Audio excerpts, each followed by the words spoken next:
Ampifaliana lehibe ry hava-malala no iarabako antsika tsirairay avy rehetra mpanaraka izao vavaka sy fampaherezana izao, ny fiadanan'Andriamanitra tononoko ho aminao sy ho amin'ny ankohonanao. Ampifaliana lehibe sy ampanetretena ho any mitondra ny afatr'Andriamanitra, ny ten'Andriamanitra amin'ity andro an'ity, ary mino fa ianao ihany koa dia ampifaliana no andraisanao izany, koa manasanao hiaraka hivavaka isika. Eny ray masina tsara indrindra misaotra sy mankasitraka anao tokoa izay ny amin'izao fahasoavana lehibe izay arotsaka ao aminay izao. Misaotra anao ihany koa izay ny amin'ny famindraponao, ny amin'ny fitiavanao izay tsy nahalandritra anay ka mbola ahafahanay tokoa mifampahery amin'ity andro an'ity amin'ny alalan'ny teninao. Eny misaotra anao izay noho ny fanahy masina anao izay nomenao anay ho mpanolotsaina, ho mpanazava, ho mpampianatra. Eny izany eny ho anokatra ny sainay, alalanay Andriamanitra izay tianao ambara aminay tsirairay avy amin'ity andro an'ity, ary dia taio Andriamanitra ny fonay tsirairay avy mba ho tany tsara afaka nirinja ny teninao izany, ary ny teninao ihany koa Andriamanitra tsy hiverina foana any aminao raha tsy efa manatanteraka izay hampanirahanao azy, ary ambinina amin'izay hampandehananao azy amin'ity andro an'ity. Eny Andriamanitra, ianao no ka anapaka feno eto ny fahefan'i Jesosy Kristy irery ihany no ka anapaka feno amin'izao fotoana izao. Eny ary ny anarany eny no hisandratra sy miamboninahitra, ho deraina sy ho ankalazaina hatramin'ny taloha indrindra ka ho mandrakizay amin'ny anaran'i Jesosy. Amena. Amena. Amin'ny afatr'Andriamanitra amintsika androany dia hoe manana faharetana amin'ny ady atrehinao, manana faharetana amin'ny ady atrehinao. Any amin'ny bokin'ny Romana 9:7-7 dia hoe manoatra noho mpandresy isika amin'ny alalan'ilay tiantsika, kanefa amin'izany rehetra izany dia manoatra noho mpandresy isika amin'ny alalan'ilay tiantsika. Amena. Hendry hava-malala, tsy afaka niresaka tsika hoe mpandresy ny olona anankiray raha tsy naharesy izy tamin'ny ady izay natrehany. Ny olona anankiray tsy afaka lazaina hoe mpandresy raha tsy mandresy ny fahavalo izay natrehany. Ary isika eto amin'izao tontolo izao dia maro ny ady izay atrehantsika, maro ny ady izay atrehan'ny zanak'Andriamanitra, ary Jesosy ianao dia tahaka ny miaramila tsara ny Kristy Jesosy, voafidy ho miaramila ny Jesosy Kristy, miaramila hiatrikady, miaramila izay natao hiaritra ny mafy. Eny, tsy hoe zanak'Andriamanitra isika dia hoe fiainam-bolamena ny fiainantsika, fa Jesosy ara moa efa niteny fa eto amin'izao tontolo izao no ahitantsika fahoriana, fa matokia hozy izy fa izao nefa naharesy izao tontolo izao, ary izany indrindra mampatonga anasy ianao manoatra noho mpandresy. Ary matoa ihany koa misy ny ady dia misy ny fahavalo, ary voalaza ny tenin'Andriamanitra any amin'ny Efesiana 4:9 fa isika dia tsy mitolona amin'ny nofo amandra.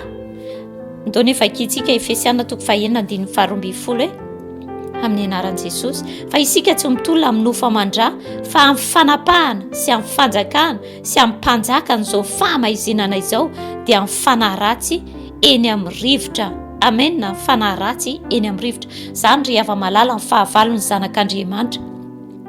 Izany hoe isika ny fahavalontsika dia tsy olombelona tahaka antsika. Ny fahavalontsika dia tsy io olona izay miady aminao io, tsy io ny fahavalonao, fa ny fanaratsy eny amin'ny rivotra. Ary maro ny ady izay atrehanao eto amin'izao tontolo izao, fa tadidio tsara fa efa manoatra noho ny mpandresy isika, raha ato amin'ny epistily voalohany nosoratan'ny nosoratan'i Jaona 5:5 dia eto amin'ny 5:7 vakitsika amin'ny anaran'i Jesosy, fa izay rehetra naterak'Andriamanitra dia maharesy izao tontolo izao, ary fandresena izay enti maharesy izao tontolo izao dia ny finoantsika. Iza no maharesy izao tontolo izao afa-tsy izay mino fa Jesosy no zanak'Andriamanitra. Amena. Fa izay rehetra hozy izy naterak'Andriamanitra dia maharesy izao tontolo izao, ny fandresena izay enti maharesy izao tontolo izao dia ny finoantsika. Ary maharesy izao tontolo izao dia izay mino ny finoana an Jesosy, fa Jesosy ny zanak'Andriamanitra, izany no maharesy izao tontolo izao. Ary raha mandinika tsara isika any amin'ny bokin'ny Apokalipsy, ireo fiangonana 7 ireo dia ahitantsika an'izany hoe izay maharesy. Endry hava-malala, te hampafantatra anao fa ny fiangonan'Andriamanitra izao sy anao dia izay maharesy ihany no andova, izay efa no nambaran'Andriamanitra holovana izao sy anao izay maharesy ihany no afaka handova. Endry ava-malala izay maharesy ihany no afaka handova. Ary na dia hoe manoatra no mpandresy ary sika amin'ny alalan'i Jesosy Kristy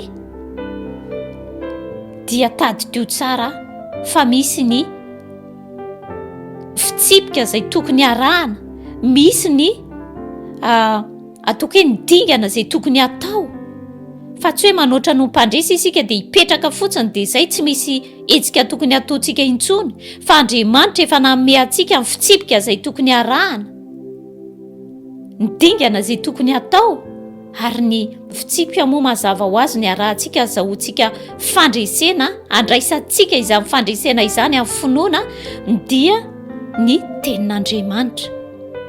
Ary amin'izany ady atrehantsika izany dia mila manana faharetana. Mila manana faharetana. Jerevy tsara ny parcours izay nataony ny zanak'Israely. Ary tahaka izany koa isika mandra-pahatonga tany amin'ny tany izay nampanantenan'Andriamanitra anazy dia jerevo ny lalana izay nolalovany zanak'Israely, ny ady izay natrehan'izy ireo, ny tanàna izay nitafihan'izy ireo. Tahaka izany koa zasenao. Ary tamin'izany moa nofo samy nofo, raha samy raha, olombelona samy olombelona. Fa ankehitriny kosa isika dia tsy mitolona intsony amin'ny nofo samy nofo na amin'ny raha samy raha, fa mifanahy ratsy eny amin'ny rivotra.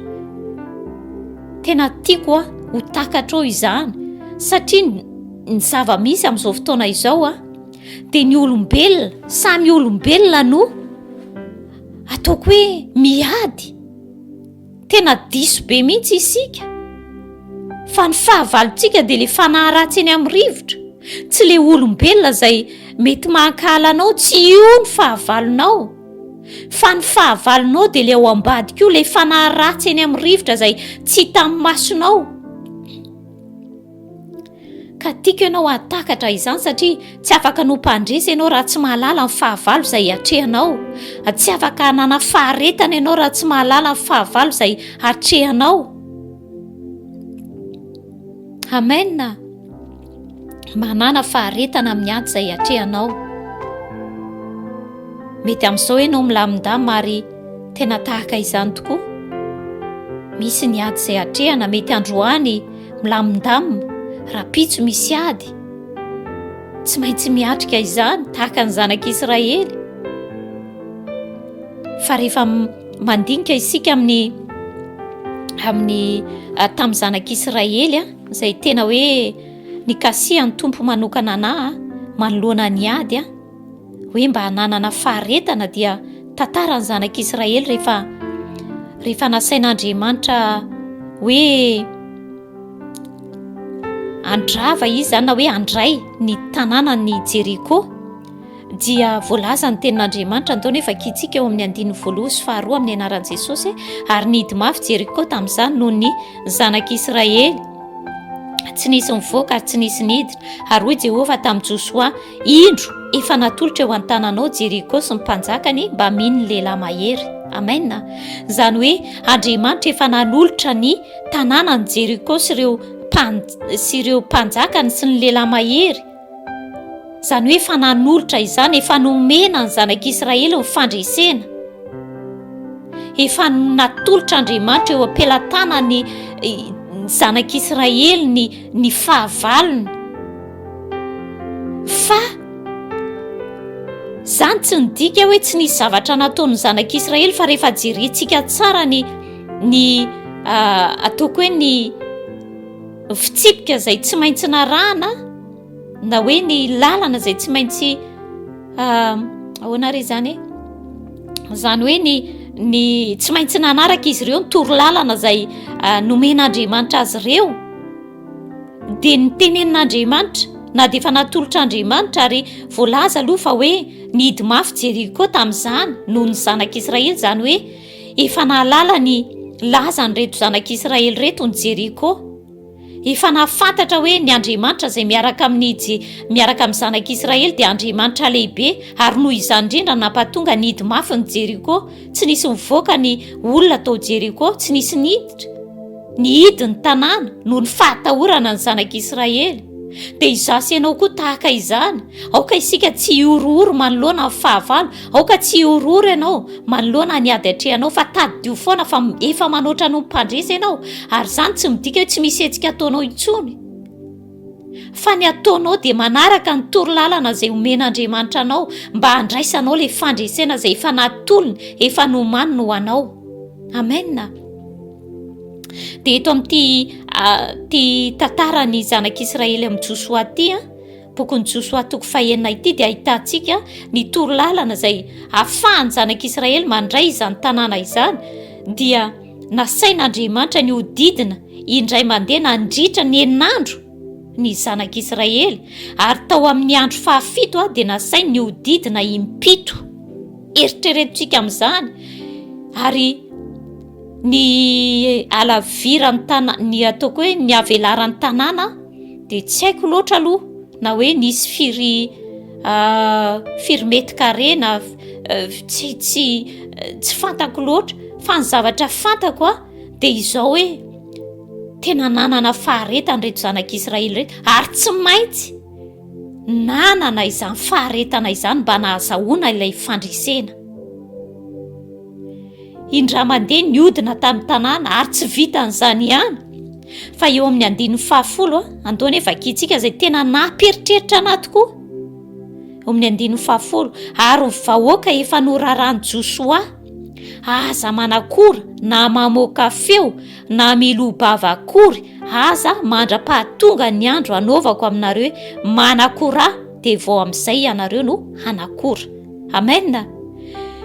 Ry hava malala, maro ny fitsipika izay nomen'Andriamanitra ny zanak'Israely ho arahany, ary tao anatin'izany rehefa mihodidina ny zanak'Israely dia norarana izy ireo, tsy hoe Josoa loatra no nandrara izany, fa Andriamanitra no nanolotsaina ny Josoa mba tsy hamoaka feo ny zanak'Israely na ilobava na anakora. Ry hava malala, tena mampianatra antsika Andriamanitra. Manoloana ny ady izay atrehinao dia tandremo ny vavanao, tandremo ny vavanao. Eritreretany ny zanak'Israely niady ny zanak'Israely, fa nasain'Andriamanitra tsy nilobava, tsy namoaka feo. Tena zava-dehibe ny fitandremanao ny vavanao mandritry ny ady atrehinao. Amena. Ary tena nanana faharetana reto zanak'Israely reto, na niaritra ary naharitra ihany koa. Tena zava-dehibe ny faharetana. Amena. Raha tianao ny handray ny fandresena, raha tianao no mpandresy, handray ilay fandresena izay efa nomen'Andriamanitra, efa natolotra Andriamanitra, dia arao ny fitsipika izay omeny anao. Ary amin'ity androany ity dia mampafantatra izy amin'ny alalany reto tantarany zanak'Israely reto, fa rehefa tamin'ny andro fahafito, eritrereto hoe tamin'izany na maraina na tsy hoe maraina moa izany no tiako ambara, fa hoe na amin'ny avy orana na tsy avy orana, na fotoana inona na mandrivotra andro na misy ninona zavatra mitranga zany amin'ny andro, fa ny zanak'Israely dia teo nanatanteraka nandritry ny enin'andro niodina indra mandeha, ary tamin'ny afotoana tamin'ny fahafito ny andro dia niodina impito. Ry hava malala, rehefa tamin'ilay farany indrindra ny tena niodina impito, te hampaheranao aho hoe amin'izao fotoana izao mety mieritreritra ianao tena mangotrakotraka ny ady atrehinao, ohatry ny hatramin'izay milamindamina, fa zao tena mahatsiaro ianao, tena mangotrakotraka, ary tena te hamporisika anao, te hampaheranao amin'ny anaran'i Jesosy Kristy manana faharetana, fa eo mihitsy ianao no tokony hanana faharetana, ary tandremo ny vavanao, tsy teniteny foana. Tena mahaiza manakombona ny vavanao, satria rehefa ao anatin'ny ady mangotraka ny olona, raha vao tsy mitandrina vavany, raha vao tsy mitandrina mahafeny vavany, dia lasa miteniteny foana, lasa miteny negativa, lasa miteny zavatra izay manoatra n'ilay fandresena. Mino fa amin'ity androany ity dia mampianatra antsika ny tompo ny tenako ao anatin'izany, ary indrindra fa rehefa iny amin'ny faraparany iny mihitsy alohan'ny oravan'ilay manda na iorodànan'ilay manda dia ho mihitsy ny tena mila miaritra, maharitra. Amena. Mafimafy ihany izany niodina impito izany, kanefa tsy maintsy notanterahana, ary niodina impito tsy nahazo ny lohabava. Mino ary hava malala fa tena hoe miteny aminao ny fanahy masina amin'ny ady izay atrehinao, tsy haiko izay ady atrehinao, mety mbola maivamaivana fa tadio tsara fa ny zanak'Israely tamin'ny andro fahafito izay irodana manda mihitsy izy tsy maintsy niodina impito, nanana faharetana niaritra toy ny miaramila. Ary tahaka izany koa zasy ianao voafidy ho miaramila tsara ny Kristy, ary mila miaritra, mila miara-miaritra amin'ny mafy koa. Amena. Endry hava malala Jesosy Kristy nefa navita ny fandresena ho anasy ianao teo amin'ny hazo fijaliana, ka dia manana faharetana amin'ny ady izay atrehinao, fa efa manoatra no mpandresy ianao. Aleloia. Manoatra no mpandresy ianao, ka dia voninahitra ho an'i Jesosy Kristy, ka dia mino fa mahery hatrany ianao, ary andray izay torolalana sy fitsipika nomena Andriamanitra anao. Amena. Sotra Jesosy eo ny amin'izany tenin'Andriamanitra, mampahery anay tokoa ianao amin'ny ady izay atrehinay, ary tiakasitraka anao izay satria tsy mamela anay irery ianao nefa nampandresy anay, ary ianao no momba anay mandrakariva na misy ady na tsisy ady Andriamanitra, fa ianao nefa nampafantatra anay fa hita amin'izao tontolo izao tokoa no ahitanay fahoriana, no ahitanay izany karazana ady maro samihafa izany amin'ny fanahy ratsy eny amin'ny rivotra Tompo, fa tsy amin'ny olombelona, tsy mitolona amin'ny nofo amandray izay fa amin'ny fanahy ratsy eny amin'ny rivotra. Kanefa hozy izy ianao amin'izany rehetra izany dia efa manoatra no mpandresy izay amin'ny alalan'ilay tianay. Dia misaotra Jesosy eo ny amin'izany fampaherezana izany, tena mahery tokoa izay, ary mino fa mibetsaka Andriamanitra no ahery ary hanana faharetana ihany tokoa amin'ny ady izay atrehany, satria ianao mihitsy Andriamanitra no ame azy hery, hampaharitra anazy amin'ny ady izay atrehany amin'ity androany ity. Dia mivoninahitra anie Jesosy dia ho anao irery ihany, ary ny anaranao ny noderaina sy ankalazaina, satria izay rehetra mino fa ianao tokoa no Andriamanitra no maharesy izao tontolo izao, ka dia ianao any Andriamanitra ampitombo ny finoan'ny tsirairay avy rehetra mba handraisan'ny finoananao. Haleloia. Misaotra Jesosy io. Amen.